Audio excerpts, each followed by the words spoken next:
Hello everyone, welcome to the Smashy Business Show. Today is July 11th, Friday. Finally, the weekend is here. Too tired this week. Very busy week. But I'm Abdul Majid Awan. And I'm Ward Ahmed, and we've got a packed show for you today. Firstly, we're going to be discussing how two BCG top executives have been fired from their roles. Secondly, Trump has slapped up to 30% tariffs on Iraq, Algeria, Libya, and Tunisia in this new trade push. And Linda Yaccarino has stepped down as Execs CEO after 2 years in the role. And Dubai Airports has shut down the IPO buzz rumors. And the very first story for today is really interesting. We've covered this story a lot. Boston Consulting Group has been in our crosshairs and FT's crosshairs, I think. But two senior executives at the Boston Consulting Group have been removed from their leadership roles after revelations surrounding the firm's controversial work in Gaza. The changes follow an internal investigation sparked by reporting in the Financial Times. So Adam Farber, BCG's chief risk officer, and Rich Hutchinson, head of the social impact practice, are stepping down from those positions. Both will remain at the firm in client-facing roles, but no longer hold leadership titles.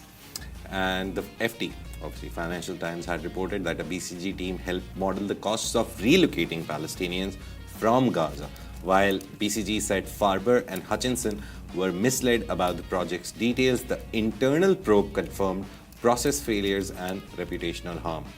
BCG also acknowledged its staff were more involved in launching the Gaza Humanitarian Foundation than initially disclosed. That program, backed by Israel and the US, was meant to replace UN-administered aid, but has been controversial due to mass Palestinian casualties. And BCG CEO Christoph Schweizer told staff that Farber's decision to step down showed leadership and accountability. The firm previously fired two partners who led the project and admitted its governance processes had failed to prevent the scandal.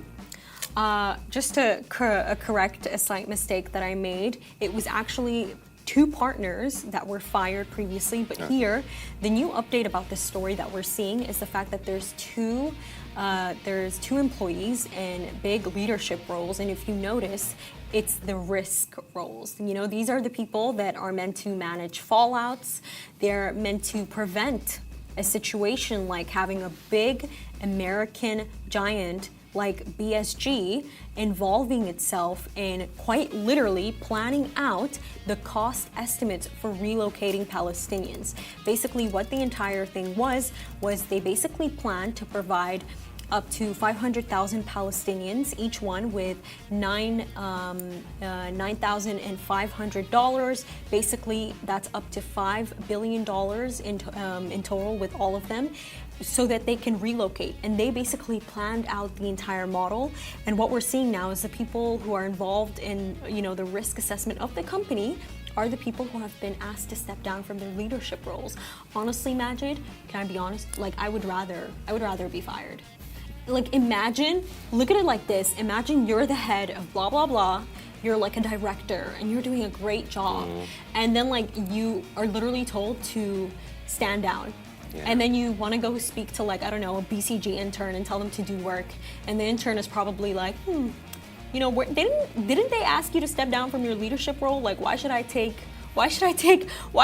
any instructions from you? I would honestly rather be fired. Yeah, it's a demotion, obviously, and demotions are never good. But I think in this industry, the consulting industry, as we've talked about over so many months, they're in a very bad position. PwC is wrapping up in Africa. They've wrapped up all their business centers in Africa. Saudi Arabia banned them for 1 year. They have a case. Last year, they got fined in China and UK. This year, they got fined in UK again. Deloitte, I was reading yesterday, had some problems going on. Completely missed the story, didn't read the full story. I will read it and find it out what was happening, but something is happening with Deloitte as well. Then we have BCG, Boston Consulting Group. They're planning to replace Palestinians. All their inside news is coming out. I remember the main part of the story is actually the people who are working for Boston Consulting Group, the employees, they took a stand against the company, because as the Gaza humanitarian project, the whole thing started. Initially, they thought it was just being aid and helping, putting up a system to help the people get aid, right? As soon as they went deeper into the conversation and they were asked to make plans to replace Gazans, relocate them, create the Gaza Humanitarian Foundation, which has SRS working with them, which is run by CIA. Very deep. It goes very deep. And I think if we found all of that out, eventually, the employees know more than us, obviously. Anyone talks to me about Augustus Media, I will know more because I know the company inside out. I work at the company. Yeah. People about splashy business, even Lemon the Way to an extent, people, I will have more knowledge, right? So company people always have more knowledge. Just to like add more onto it, with Microsoft, the same thing has happened. The Microsoft employees came forward and they were like, oh, they sold the software to Israel. They formed an entire group, so Azure for apartheid. With big firms, we've started seeing that employees, everyone, people actually have, the employees also actually have like found their soul that just working for a big company and staying there and like putting your self-conscience on the side and just working to make money, that's not the case. Yeah. I think the newer generation of employees, they want accountability of whatever they're doing on. Shouldn't be unethical, shouldn't be immoral. They should add some value to the company. And if that value is not helping someone eventually, it's causing problems, especially in this case, Gaza. You know what is like so unfair, I think? It's the fact that, you know, you have people who are losing their lives every single day in Palestine, and then these two BCG executives just lose a role. You know, they don't even lose their job. You know, they're going to go back to client facing. So what is client facing? That means they're going to be in direct contact with people who can actually do these things. And just speaking of Gaza Humanitarian Foundation, Gaza health authorities have actually reported that over 500 people, probably more, have been killed in these areas. And by the way, these consultancy firms, like honestly, they do not learn. Because Majid, remember how me and you had this discussion that, you know, maybe consultancies would be received better by the Arabs, would be received better by Arab companies if maybe they actually had Arab leadership, right? Yeah. They don't learn because I just read an article recently that PwC, the new head that they want to put in place, her name is Laura Hinton. And you know, while Laura Hinton has a great record and everything, Laura Hinton she's Western. You know, she's not from the Arab world. So you want her to come lead the Middle East, which by the way, the Middle East makes up 1/3 of PwC's Middle East and UK income, which is about $7 billion. So they're doing it again. They're doing the same mistake again. They're sending consultants who are not Arab to lead the Arabs in the new direction that they're going into. And I think the fact that it's so interesting that, you know, the Middle East is making up 1/3 of PwC's income, because this just really does come into the fact that there are so many deals that are happening here, and you know, that person that gets that job, that's like the most exciting part of it right now. And I'm guessing that Laura Hinton is completely excited, but I'm not so sure if Middle Eastern companies that are being advised by PwC are. You know, that is how things like these happen. Like, you know, coming up with a scheme to relocate Palestinians, you need to put somebody in the room who can actually be like, wait, this is wrong. This does not make any sense. You can't keep having Sean Maguires in the room. It doesn't make sense for people. Yeah, the Deloitte story that I was talking about, basically there's a fintech platform, Sten, in UK. And the UK watchdog, the UK's accounting watchdog, has basically opened an investigation into Deloitte. And they're looking at how Deloitte actually was a part of their consulting, auditing. And that company, fintech, Sten, STENN, basically for like 2-3 years was making fictitious transactions just to show that, oh, we're doing good. So it's a fintech platform for money, obviously. Basic understanding is it's used to transfer money or do something with the money. That's a fintech platform. But they were doing fictitious transactions, and Deloitte was auditing them. And Deloitte is now under investigation by UK. So imagine all these big four, big five, they're coming under a lot of scrutiny. Their audits are bogus. Their consultancy is so overpriced. Another news that I saw recently, and it's right in front of me. So PwC PricewaterhouseCoopers, basically. So they have cut their prices for their some of the services. Why? Because the clients came and they were like, now you're using AI, bro. Now you can't say that I have put 10 people on the team to make this presentation or this or that for you. Now you're using AI, so they your actually personal never put 10 people. They never put 10 but people. yeah, it was always the junior most executive making the everything, and then Never. everyone just above signing it. I remember Majid. Yeah. I know a friend. She used to work for BCG, and she had a pretty high up role there.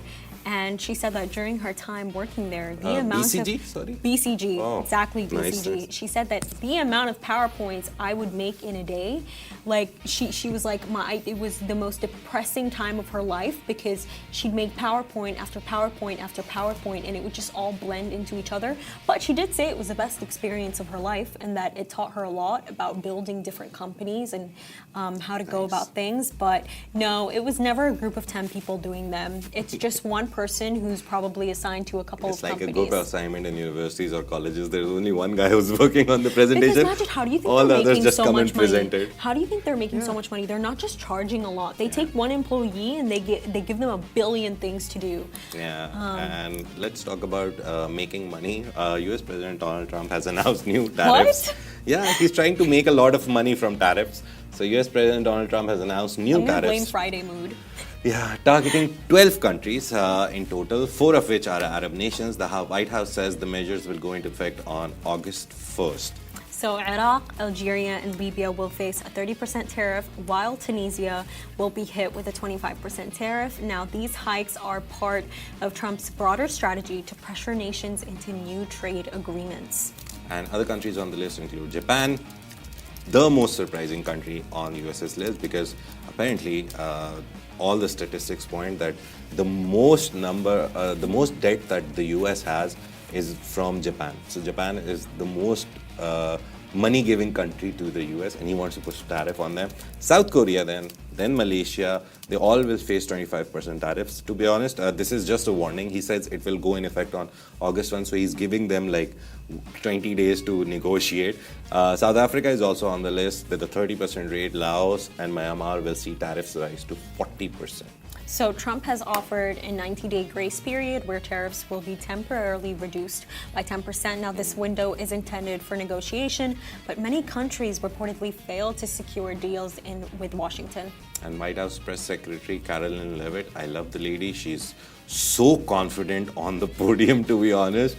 Whenever she's defending Trump, I would want someone like that to defend me someday. I can't tell if this is a compliment, Matt. You look at her press conferences, the way she looks at you and says, she's doing even her if job the well. world is saying that it's not true, she will look at you dead in your eyes and be like, no, it's true. If Mr. Trump said it, it's true. So, but yeah, very like authoritative personality. Good choice by Trump. But she says the president is preparing a second wave of tariffs targeting another 12 countries this week. The move may further fuel trade tensions globally, which it already has, especially across the Middle East and Asia. And we all remember the first time he put up brought a whole board. Remember, tariffs, and then White House published. He really made us think that they're gone. They're but not gone. For 60 days, there was a pause. Now, July 9 was the date when all the tariffs, if anyone wanted to negotiate, they could negotiate. A lot of people did. A lot of people didn't. Europe tried to negotiate. Europe as a whole tried to negotiate with the US, failed. Canada, with the new prime minister, they are trying to negotiate. They failed. There is still no final decision. And Trump today in the morning threatened. Canada is one of the biggest trading partners with the US.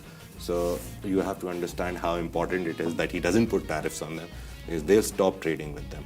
Because Canada buys a lot of US stuff. But he's like, no, I will tariff you 35% on Canada.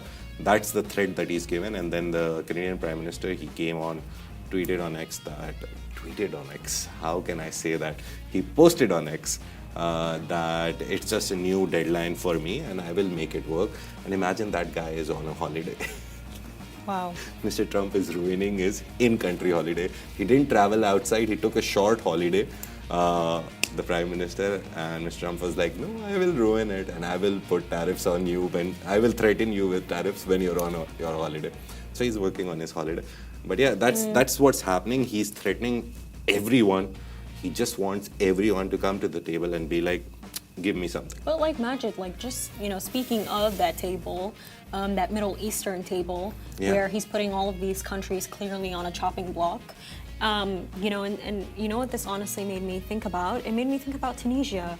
The Arab Spring, what was it triggered by? It was triggered by this man, Mohammed Bouazizi, and he self-emulated himself. Yeah, because he was selling fruits on the street. I remember the story. He was a street vendor, and what basically happened is the municipality in Tunisia basically confiscated basically what he needed to literally sell and take care of his uncle, his mom, his family.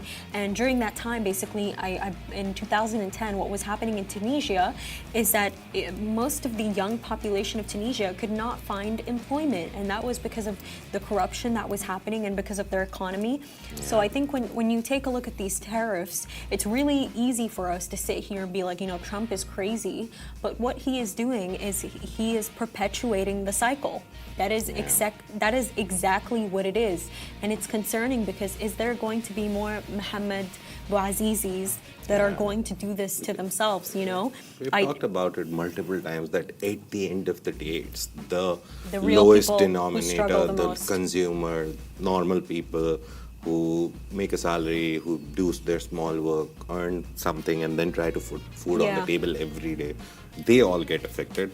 And obviously, on the country level, if you even go from there to macroeconomic level, Mr. Trump and the presidents or the prime ministers and the rulers of those countries, they should think about that. It's their job. They were elected to think about the normal people.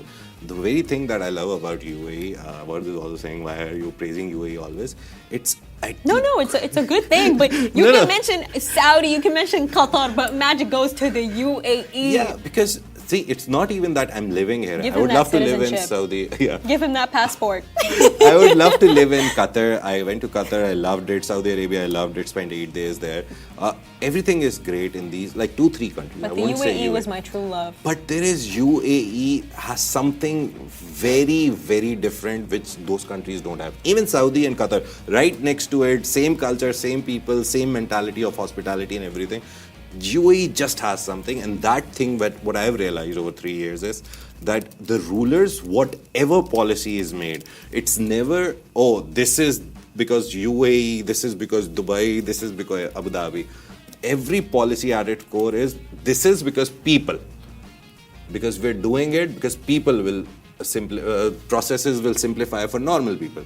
Using AI in all the processes of opening a business, getting your Emirates ID, it's every day the think of reducing one step from the system. So if you're getting a new visa, if you're coming to UAE, Dubai, Abu Dhabi, wherever, and you're going through the process of getting a visa, the Emirates ID, going through the medical, every day they try to remove one step from it. Every day. So whenever you see the cabinet meetings which happen in that very famous Kasral, what's the name of that I know what palace? you're talking about. Kasral something. Whenever the cabinet meetings happen, cabinet is basically federal government, all the federal heads, all the heads of the positions in UAE sit there. The Dubai ruler is Sheikh Mohammed bin Rashid, he's the head. After looking at all the cabinets meeting over the last year when I've been with Smashy Business, taking a deeper look, otherwise I will always be like, okay, this happened. But this time, over the last year, I've realized every cabinet meeting, they announce at least one thing which helps the people on the ground, on the lowest denominator, the lowest level of people. I don't even think you're allowed to exist on the ground like that here. Correct me if I'm wrong, but isn't homelessness prohibited in the UAE? Yeah, but they have set up systems. But by the way, I do agree with that. And I'll tell you why I agree with that. I think what can lead to bad economies is uprisings. Yeah. And how do uprisings happen? How do Mohammed Bouazizis happen, like what happened in Tunisia in the Arab Spring? These situations happen when, as a country, you have very wealthy people, and you have a very specific amount of communities that you see living on the streets, that you see with vendors. And I think the reason why I do not blame the UAE whatsoever for prohibiting homeless people is that, what do you think happens when there's homeless people in the street? what happens to them at some point mentally? Yeah. They might start stealing from people. They might start harassing people. And this is something we see in the West. We see a law in the US and Canada. The amount of stories I see online, family members telling me, you know, I'm not saying there's not good homeless people. There's a lot of good people. But it's the fact that one woman is like, this homeless person followed me here. This homeless... Do you see what I mean? So I think with the UAE specifically, the fact that they don't allow uprisings like that to happen whatsoever, that is what allows the economy to be so strong. When people are so strung up on their political ideologies, their emotions, their feelings, there's this inability to go to work, there's this inability to operate, to build a life for yourself, really, honestly. But yeah, that's... coming back to our topic of tariffs by Trump. That was a good conversation, man. That was interesting. A lot of them are coming. Just keep your eyes out. Till August 1, something will keep happening because thanks to Mr. Trump. But yes, another famous person, Linda Yaccarino.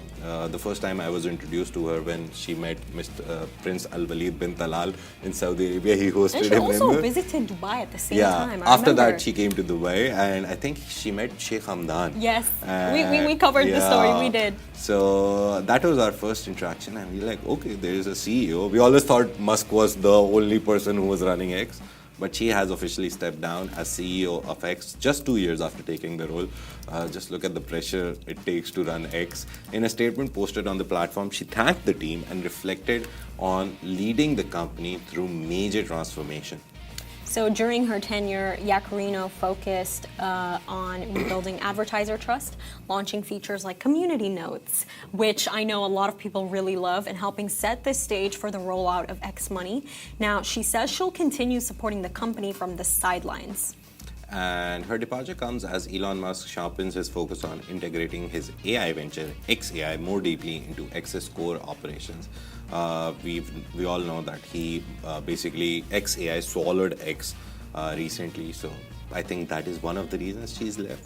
But the shift signals a strategic pivot towards creating an everything app built on AI, media, and finance. Now, X has seen a strong investment interest in the Middle East, particularly from Saudi Arabia and the UAE, key backers of Musk's vision, with Al-Walid bin Talal specifically being the second largest shareholder in X. And lastly, as X enters a new chapter under fresh leadership, we still don't know who the CEO is. I think the announcement will come soon. It's expected to double down on AI and fintech. I was reading a very interesting article yesterday, forgot which publication it was, but the headline was great, that Musk's AI obsession basically led to Linda Yaccarino's exit. But Yaccarino leaves behind a platform in transition while Musk continues reshaping X into a next-gen tech ecosystem. Hey, honestly, Majid, like it might be true. Yeah. You don't know. I think working with someone like Elon Musk, who's like a genius, richest man in the world, isn't his net worth over $300 billion? Just keeping up with him is a task. Yeah. I think that should be a job. No. Keeping up with Elon Musk, right? Honestly, that is very difficult. The show is Keeping Up with Kardashians. What's the name of it? Keeping Up with the Kardashians. Yeah, there should be a Do show you watch called... it? No, I just thought there is a show like that. So yeah, Keeping Up with Elon Musk, it should be a reality show. But you know, I think when I think about X, the reason why this story specifically is really important to our region, guys, it's because of the fact that Prince Al-Walid bin Talal, founder of Kingdom Holding, he's trying to build the tallest tower in the world right now in Saudi Arabia. The reason why this is so big is, in fact, in 2022, when Elon Musk bought Twitter back at that time for over $40 billion, and you had all of these shareholders who were cashing out. You know what actually happened? Al-Walid bin Talal, and he said this in an interview with Forbes, I believe. He was like, I'm not going to cash out. In fact, he even hopped on a video call with Elon Musk, and he was like, listen, I'm not going to cash out of this. Yeah. And he is now the second largest shareholder in X, and I believe it's valued at over $1.9 billion. Yeah. And this is one of the smartest investments that I've ever seen. And I think when you Majid, it's so interesting, honestly, to see how deep the web goes. Like, for example, Prince Al-Walid bin Talal's Kingdom Holding, right? They own a lot of stake in the Four Seasons hotels. Yeah. Guess who else does? It's Bill Gates, and it's through something called, is it Cascades Holding or Cascades Investment? But he had, that's all right.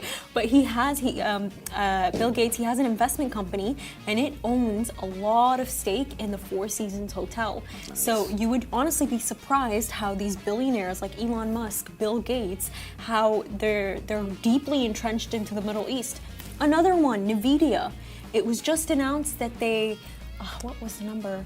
4 trillion? Yeah. They're the first company ever in the world, in the history of stock exchange, which has crossed a 4 trillion valuation because of the shares prices. You know, we're seeing how Jensen Huang, when Donald Trump was here in the region, we saw how Jensen Huang was right at the top of that line to greet the Crown Prince Salman, and he made sure that, you know, he set up such a huge partnership with Humane, the new artificial intelligence company led by Tariq Amin, the CEO, you know, led by Crown Prince Salman, because it's backed through PIF, and they made sure that they partnered with Nvidia, with Jensen Huang. Jensen Huang, in fact, made sure he had a presence there. Again, we see it in the UAE with Stargate. You know, Jensen Huang, I saw it, Majid. He was right there in the middle of that photo. Yeah. He was that main character that was like, I'm going to be a part of Sam Altman's Stargate project, and even better in the UAE, where they're building, in Abu Dhabi specifically, where they're building the largest database center outside of America. So, there's a lot of investment. Sorry, that was a long tangent. No. There's a lot of investment from not only Kingdom Holding. I remember we did a story. MIS sold its stake in XAI. It was 1 million. PIF has an electric stake indirectly into X. QIA, which is Qatar Investment Authority, nearly 500 billion. Sovereign Wealth Fund. They've invested in XAI. They participated in Series B and C both. Both of them were $40 billion raises, I remember. OIA, Oman Investment Authority, they directly announced online that we are taking part in the Series C. I don't remember because they never tell you how much money they're putting in, but it was led by someone else. But that Series C for XAI was again 40 billion raise, and Oman Investment Authority was a part of it. And MGX UAE, they're also part of XAI. They have a minority investment via Series C, that same 40 billion raise. So everyone, I think it's a personality investment. It's not a company investment. Everyone believes in Musk, that he will do something. I don't know why he's gone towards a different path of politics. He should have stayed on Tesla, SpaceX, all these things that he's trying to build. I think this is a good new level for him. Honestly, if you control the politics, you will control the money pool. But it's very difficult to survive in politics. In business, it's very easy. You make money for the investors. You come up with new products, new ideas. Your share prices go up. Everything goes up.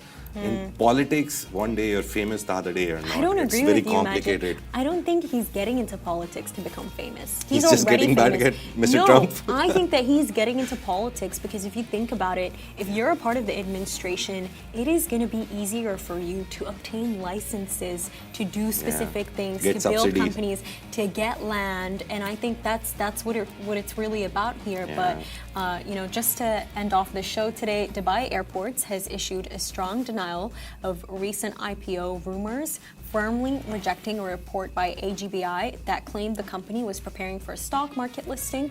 So the report also alleged that Moelis & Co. had been hired as a financial advisor.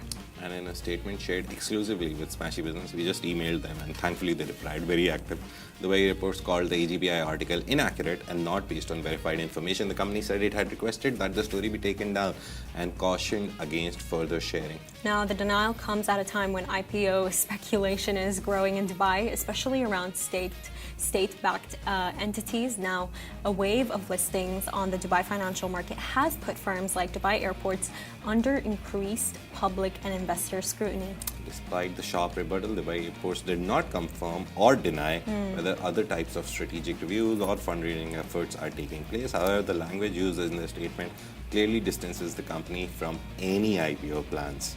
So for now, it seems Dubai Airports is staying grounded as far as public listings go.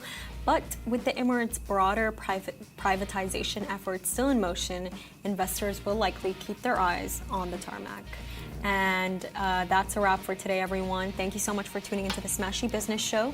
Make sure to follow us across all social media channels at Smashy Business and stay ahead with our daily newsletter. You can find the subscription link in the description. This has been a Smashy Business show, a Smashy Business production, part of the Augustus Media Podcast Network. A big shout out to our 1.5 million monthly listeners across all platforms. They've raised up to 1.6 million. And thank you so much. If you're one of them, you make this possible for us to come every day, have that energy to share stories with you. We got really nice comments yesterday on a lot of stories. We're very bullish on covering Palestine and Gaza from a business perspective. Obviously, we don't cover the politics of it, but we try to cover the business part in of the it. most objective way possible. And we get a lot of feedback, and we love the feedback. Thank you so much for that feedback. We did, because Palestine is a part of this region. Yeah, and the Palestinian people deserve a better life. Thank you very much. Have a great day. See you on Monday. Bye-bye.